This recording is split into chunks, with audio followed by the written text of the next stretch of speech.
To become a colony in the 21st century, it's not about tanks entering your country and taking over. You don't need to send the tanks in. You just need to take the data out. We are now seeing a new form of imperialism. You can call it data colonialism, when it's all about the data. Just imagine the situation, say, in Greece in 20 years, when somebody in Moscow or Beijing or Washington has the entire personal data of every politician, every journalist, every judge, every military officer in Greece. They know your entire medical record, your ailments, your problems, your past diseases. They have your entire sexual life. They know every bribe you took. They know every joke you ever told about some group or minority or whatever. Would Greece still be an independent country in such a scenario? Or would it be a data colony?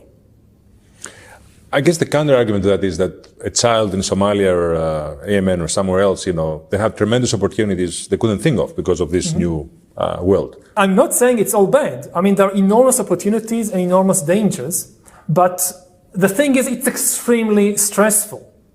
The child in Somalia may have new opportunities that didn't exist before, but to make use of this opportunity is extremely demanding. It's extremely stressful. This is what I was talking earlier about the need to keep learning and reinventing yourself throughout your life. It's not like you learn how to cultivate your field, like you're born into a farming community. As a child, you learn how to plant and harvest and drive the bullock cart and whatever. And throughout your life, you basically make use of that. No, that will not be enough anymore. And this need to, keep learning and keep changing, it's so stressful. I mean, we just now had this conversation with the CEO, with the president of Microsoft. And you asked me what I wanted to ask him. And in the end, I asked some important question. But actually, the question that bothers me as an individual is, why do you keep changing Windows all the time? That, I dread this notification that, okay, Windows 10 is over. Now you have to install Windows 20 on your computer. And I don't just leave it as it is. That's a good point, actually. Yeah. You've talked about COVID as a watershed moment in terms of data surveillance and so on. Mm-hmm. Why are you so worried about it? That it will fall in the wrong hands, or that the autocracies will become more efficient? Yeah, what's your main concern? It's a power that never existed before. It's not all bad, of course. It can provide wonderful healthcare systems also. But every new major power is a major threat. And again, looking back to the Industrial Revolution as kind of the historical perspective. In the end, industry gave humanity enormous power. In the end, looking from the perspective of the early 21st century, this power benefited us. The average person today in the world, in most of the world, there are exceptions, but in most of the world, has a better life than 200 years ago because of industry. Because of industry, we have better medicine, we have more food, we have better infrastructure. So, you measure things like child mortality. It has gone down from, say, 50% 200 years ago to 5% in all the world today, and less than 1% in developed countries. That's wonderful. But we had a steep learning process, a difficult learning process, when humanity needed to learn how to use the power of industry. In the middle, we had things like colonialism, the two world wars, Nazism, Stalinism. Eventually we learned, but we had to pass through these trial and error process. Now we have even bigger powers than industry, than steam engines and trains and cars. AI and total surveillance is much, much more powerful than trains. And we don't have any room for error. We can't survive another world war. If we have another Stalin, it will be not only far worse than the original one, it might be irreversible. that once you install this system, it has so much power that it will not, humans will not be able to change it anymore. You know, the threat of AI is not just for democracies. It threatens authoritarian regimes even more. If I think which are the first countries that AI will effectively take over, I think it will be countries like North Korea or China. Because when you already have, to take over a country like the US, it's so complicated. Because power is like diffused everywhere.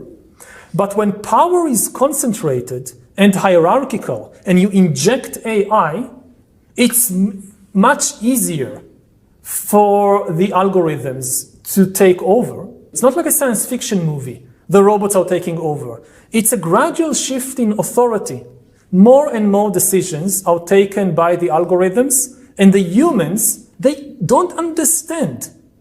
They trust their algorithm, but they don't understand the decisions it is taking. And increasingly they find that they are becoming like puppets in the hands of this algorithm. And this can happen to China far quicker than to the US because it is so centralized.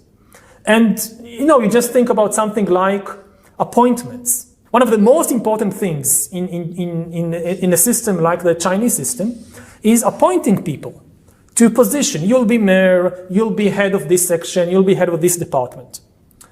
Now, increasingly, these decisions, at least on the lower level, will be taken by an AI system that gathers all the data on you from the moment you were born, what you did in kindergarten, what you did in school. It has all the data, and it analyzes it, and it decides, okay, this person will now be mayor of this town, this person will head this department.